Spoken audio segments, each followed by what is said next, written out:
Саламатсыңарбы балдар? Кайрадан сабагыбызды баштайлы. Анда эмесе бүгүнкү сабагыбыз балдар кыргыз тили сабагы туурасында болмокчу. Анда эмесе баарыбыз тең сабакка көңүлүбүздү буралы. Саламатсыңарбы балдар? Маанайыңар жакшыбы? Бүгүнкү биздин сабагыбыз кыргыз тили сабагы 10-класс мугалим Бердалиева Света Ташбаевна. Сабактын темасы табу жана эфемизмдер. Сабактын максаты табу жана эфемизмдер туурасында жалпы маалымат ала алышат. Аларды кебебизде туура колдоно алууга, берген маанилерине карай ажырата билүүсүнө машык алышат. Жана окуучулар адептүүлүккө, шамдагайлыкка тарбияланышат. Табуу сөзүнүн маңызы төмөндөгү аныктамада да чечмеленген. Алгачкы адамдардын табияттан тышкары турган күчтөрдүн пайда болушунан сактануу максатында колдонулган диний тыюусу. Экинчи, социалдык, саясий, тарыхый, маданий, этикалык же эмоционалдык факторлордун негизинде келип чыккан айрым бир сөздөрдү айтууга тыюу салуу. Тилдеги кээ бир сөздөрдү аты менен атабай, жымсалдап, башка сөз менен атоо табуу же тергеме сөздөр деп аталат. Дагы бир жолу кайталайм балдар. Тилдеги кээ бир сөздөрдү аты менен атабай туруп, жымсалдап, башка сөз менен атап айтуу табуу деп аталат балдар. Жаныбарларга карата айтылган табуу сөздөргө маани берели балдар. Аюу. Аюуну жымсалдап, мындайча айтканда, биз жаңы эле айткандай, баягы аты менен атабай туруп, жымсалдап башка сөз менен айтуу, бул өтөгөн деп айткан экен аюуну. Ал эми карышкырды болсо кашабаң, бөрү, ит, куш, улума деп аташкан экен. Карышкыр деп аташкан эмес экен балдар. Жолборсту шер деп. Мына балдар, булар жаныбарларга карата айтылган табуу сөздөр экен. Буларды биз унутпашыбыз керек. Өтөгөн аюу, кашабаң, бөрү, ит, куш, улума бул карышкыр, ал эми шерди жолборс деген экен. Табуу бул кыргыз тилинде көбүнчө кишинин өмүрүнө коркунуч туудурган, катуу жугуштуу ооруларды айтуудан жана жаныбарлардын аттарын атоолордон байкалат. Жана ошондой эле балага энчүлүү ат коюу салттарынан жана мергенчиликке, кыймыл-аракетти туюнтууга карата айтылган сөздөрдөн сезилет. Жогорудагыдай көрүнүштөрдөн улам кыргыз тилиндеги табуу сөздөр төмөндөгүдөй топторго ажыратылат. Биринчи, кишинин өмүрүнө коркунуч туудурган коркунучтуу, жугуштуу оорулардын аттарына байланыштуу табуу сөздөр. Чечек деген ооруну улуу тумоо деп аташкан экен. Чечек деп айтышкан эмес экен. Ал эми чоң кесел, безгек деген ооруну калтыратма, ысытма деп аташкан. Экинчи, ошол эле оор, жугуштуу жараларга карата айтылган тергеме, табуу сөздөрдү карайлы. Мисалы, сыздоок дегенде буну чыйкан деп аташкан экен. Карагылачы балдар, бул жердеги табуу сөздөрдү. Үчүнчү, жаныбарларга карата кыргыздар аюуну өтөгөн дешкен экен. Бөрүнү кашабаң, карышкыр, ит, куш, улума деп аташкан экен. Ал эми жолборсту шер деп. Кыргыз тилинде табуунун үлгүсү катары элибизде айтылып калган экен. Кыргыз турмушунда табуу антропогонимдерде киши аттарын тергөөдө кеңири колдонулган.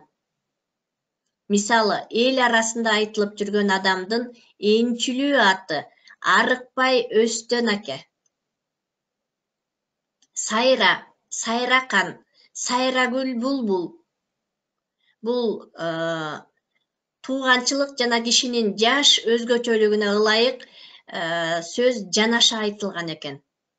Адамдын атын тергеп айтуу кыргыз элинде улууну урматтоо, кичүүнү ызааттоо, кадырлоо себебинен пайда болгон. Табуу элдин коомдук, социалдык абалы менен тыгыз байланышта болгон. Ошондуктан ал көбүнчө ооз-эки чыгармаларда, эпостордо же кары адамдардын кептеринде табуу сөздөрү көбүнчө учураган. Кээ бир учурларда балдар табуу сөздөрү учураган кезде биз биле албай, түшүнбөй калабыз. Ошондуктан ар бир сөзгө маани берип, эмне кылышыбыз керек экен, үйрөнүшүбүз керек экен. Эми карайбыз. Түндү түндөй чуркаган, түлкүнүн буту сөгүлсүн. Түн уйкуну үч бөлгөн, көк чунак каны төгүлсүн.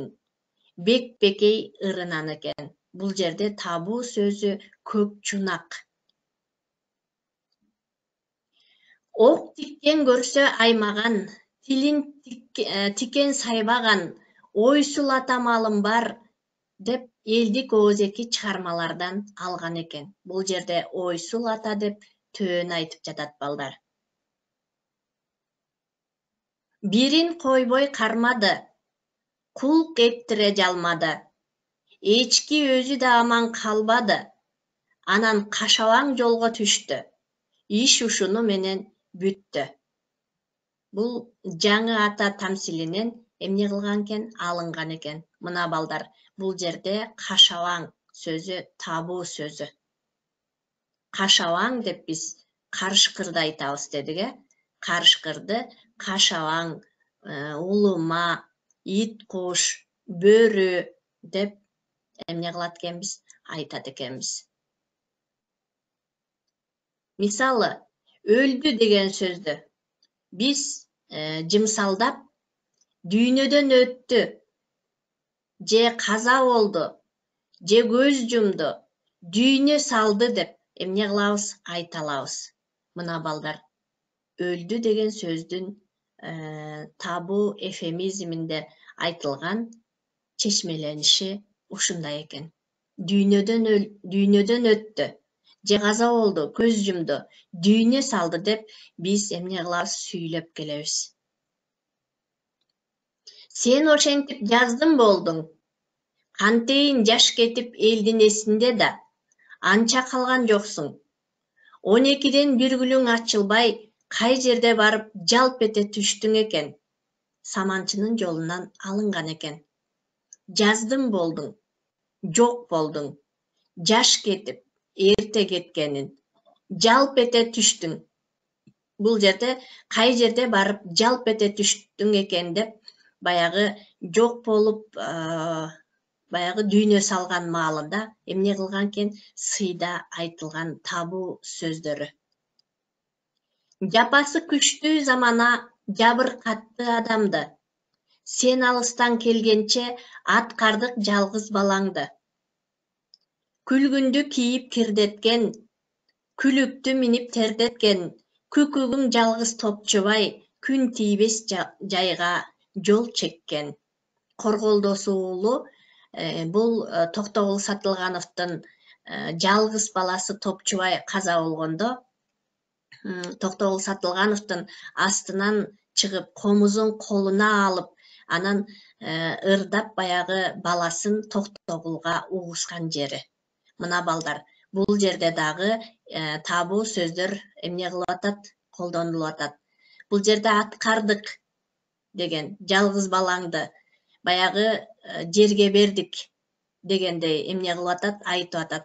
Күн тийбес жайга жол чеккен деп. Мына ошентип кайра кайрылып келбестиги туурасында табуу сөздөрү менен эмне кылды? Берилип айтылып жатат.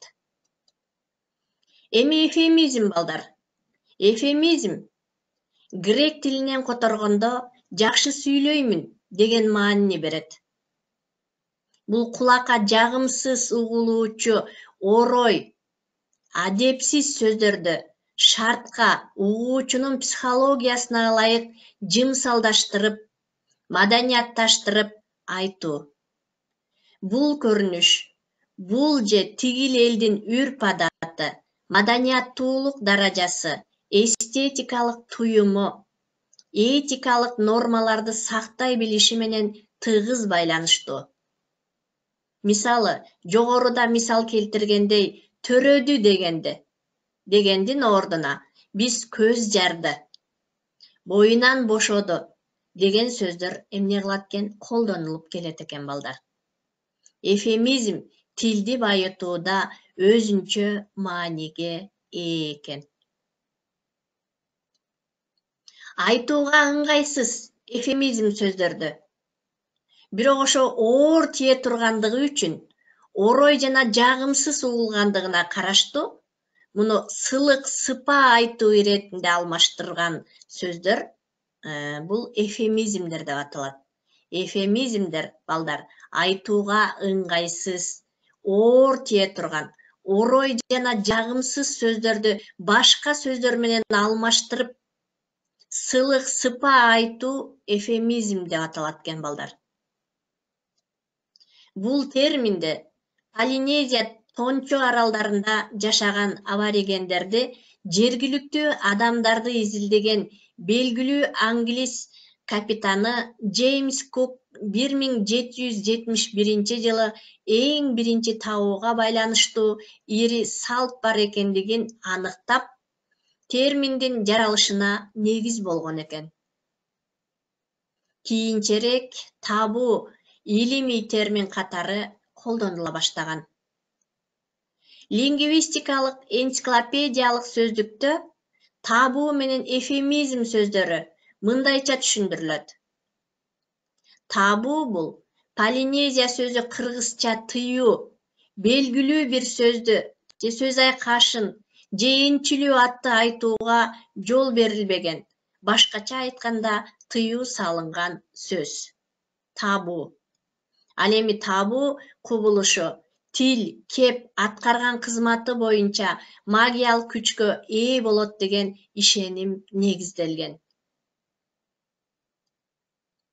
Эфемизмдер коомдогу адамдардын жүрүш-турушунан, этикалык нормадан, сылыктыктан улам жаралган.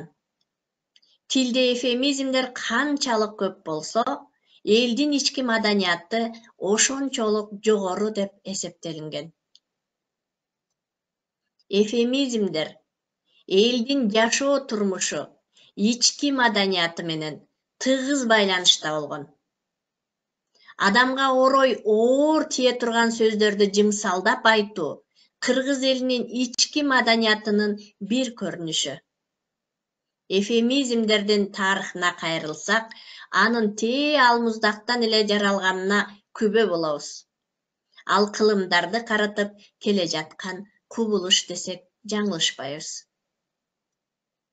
Казы байлап бул өзү толгон экен Шишида Манас эпосунан алынган сөз экен.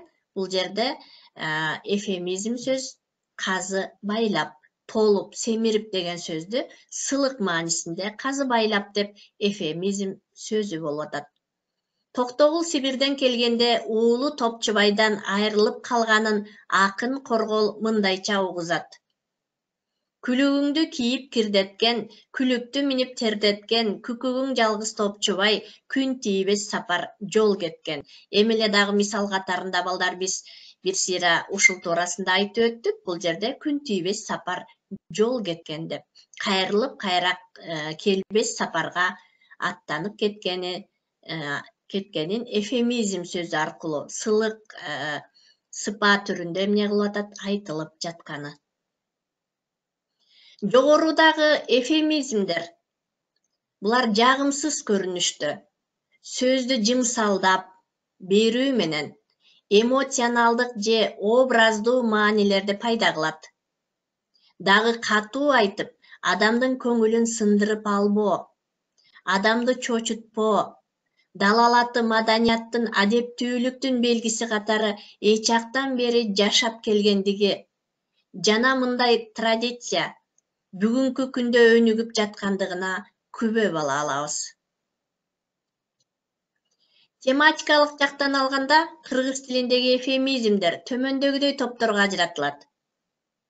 Адамдын мүнөзүнө карата колдонулган эвфемизмдер: жайдары, кичипейил, ак жүрөк.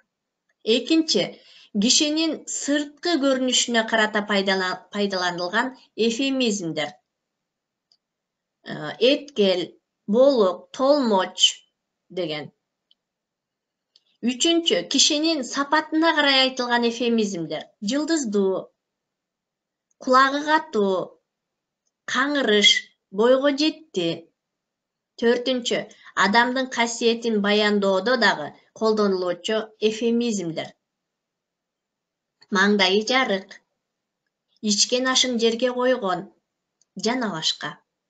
Ал эми бешинчи, психологиялык абалга, эмоционалдык жагдайга карата айтылган эвфемизмдер: табы жок, көзү түштү, жылдызы өчтү, нуру кетти, жакшы көрүп калды, жүрөгүнө түйүп, сактап жүрөт жана башка.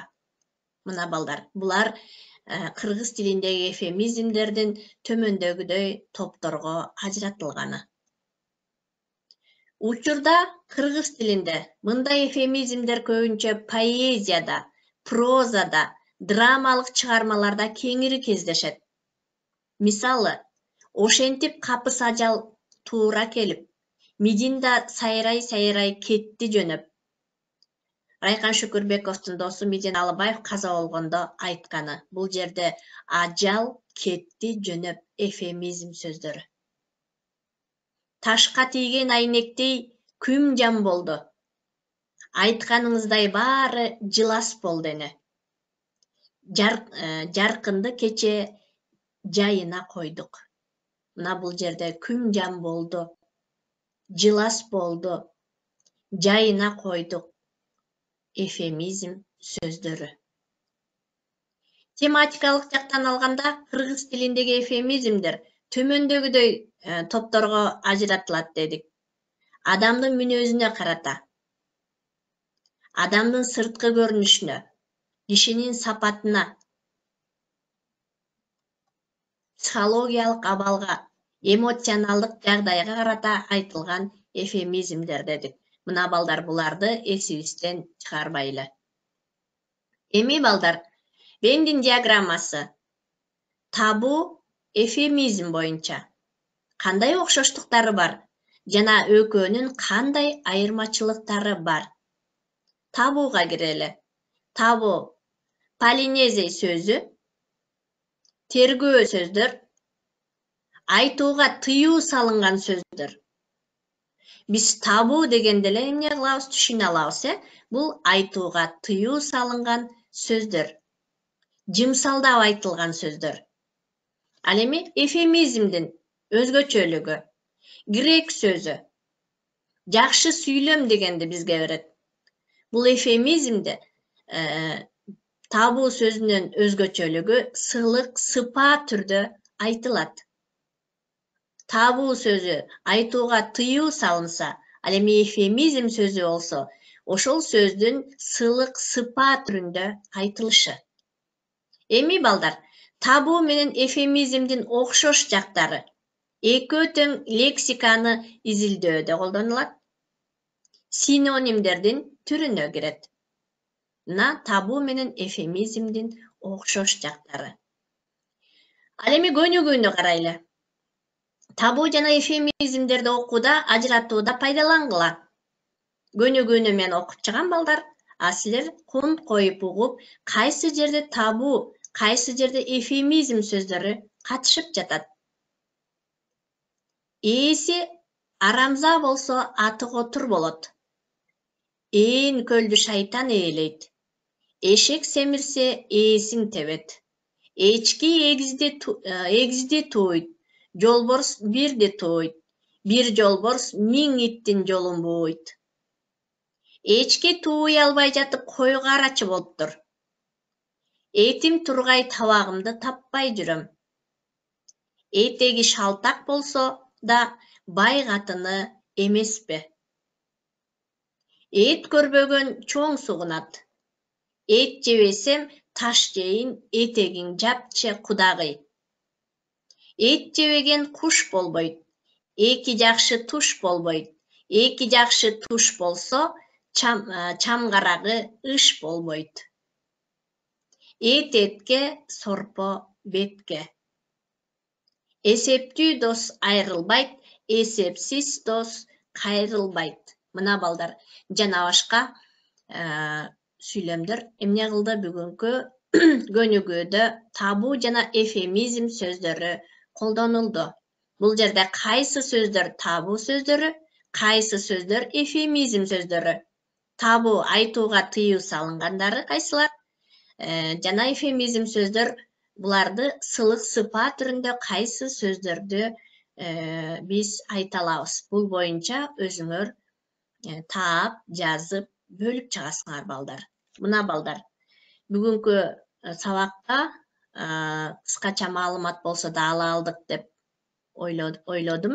Анда эмесе балдар үйгө тапшырма, табуу жана эфемизмдер туурасында сүйлөмдөрдү түзүп, жана бул көнүгүүлөр боюнча табууларды өзүнчө эфемизмдердин сөздөрүн таап, жазып келебиз. Анда эмесе балдар, көңүл бурганыңарга чоң рахмат. Саламатта калгыла балдар.